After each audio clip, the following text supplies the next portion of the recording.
I'm Phil Svitek, 360 Creative Coach, and in this episode, I want to talk about parasocial relationships, what it means if you're unfamiliar with the term, and how to avoid them if you can, and more importantly, cultivate actual real relationships.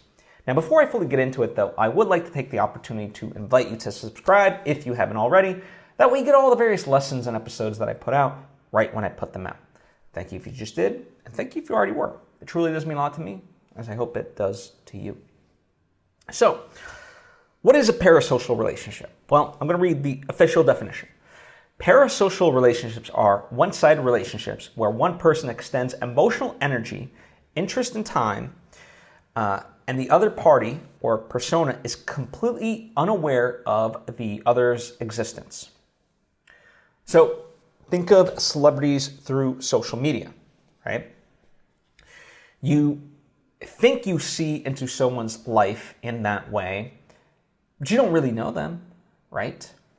So that's a big, big definition. Now, most people, when they cite parasocial relationships, they'll only cite celebrities and people that they follow through social media that they don't actually know. However, what becomes insidious is when we slip into parasocial relationships with people we know, right? So I think all of us in many ways have experienced and kind of know that social media for many of us it's a curated form of our lives, right? And it's supposed to be, it's a representation, it's a slice, it's whatever we choose to put out there, that's what gets put out there. And even if you're friends with somebody, right? If you constantly see photos of someone, on the beach and stuff like that, you can slip into a parasocial relationship with them because you then start to kind of really see them as someone, all they do is just have free time and money to do X, Y, and Z.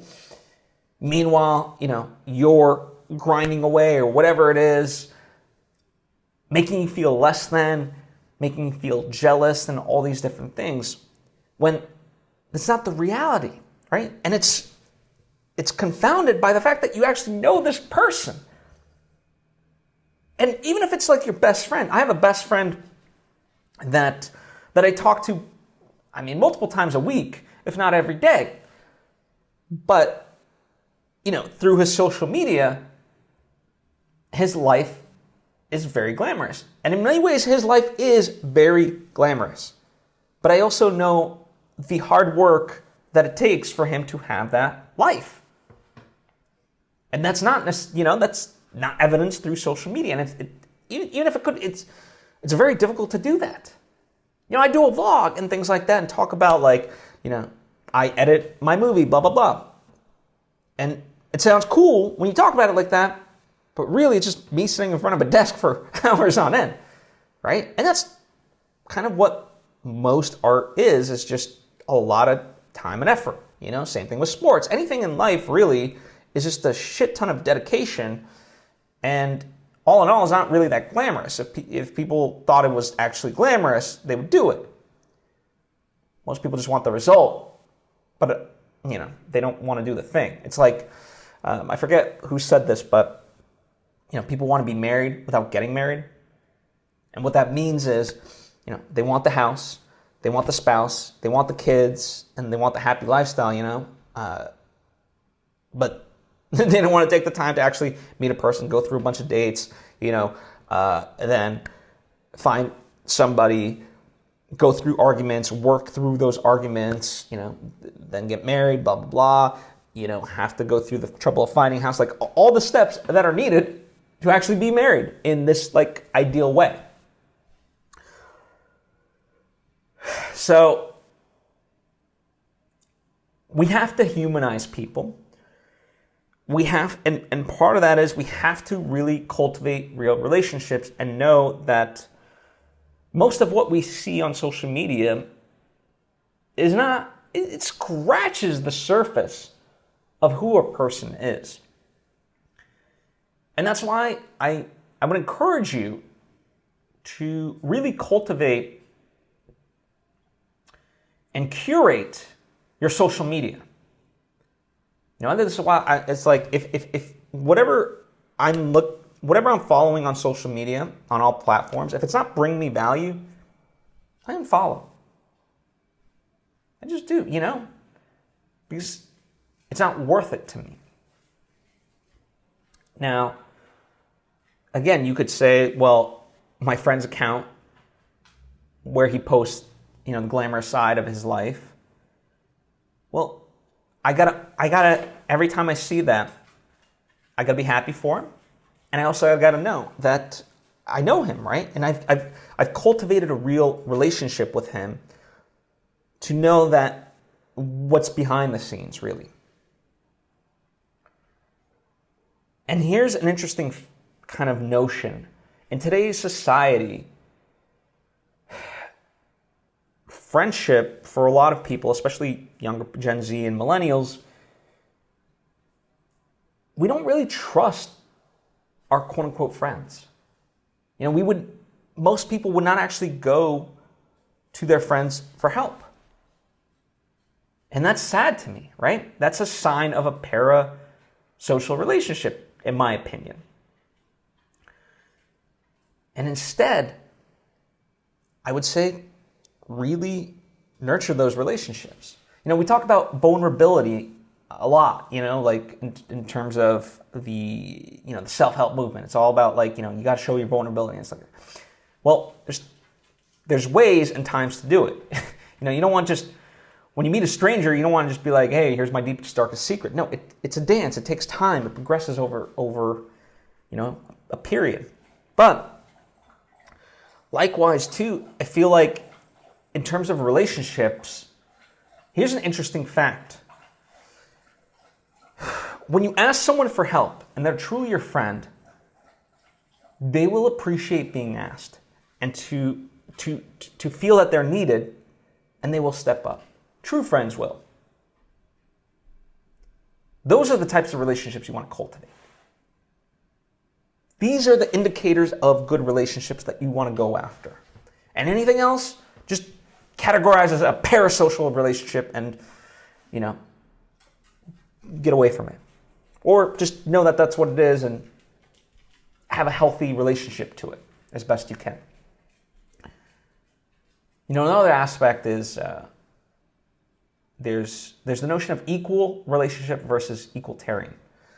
And equal relationships is just this made-up notion, at least as I see it, I do this, therefore you do that. No, to me, what you want to aspire to have a real relationship is an equalitarian relationship. Meaning, if someone needs me, I'm going to be there, but with the understanding that when I need that person, I know they're going to step up for me in whatever way. But it's not going to be a one-for-one, tit-for-tat type of thing. It's just when we need each other, we will be there. Essentially gets rid of the scorekeeping. So these are just some things to think about when it comes to friendships.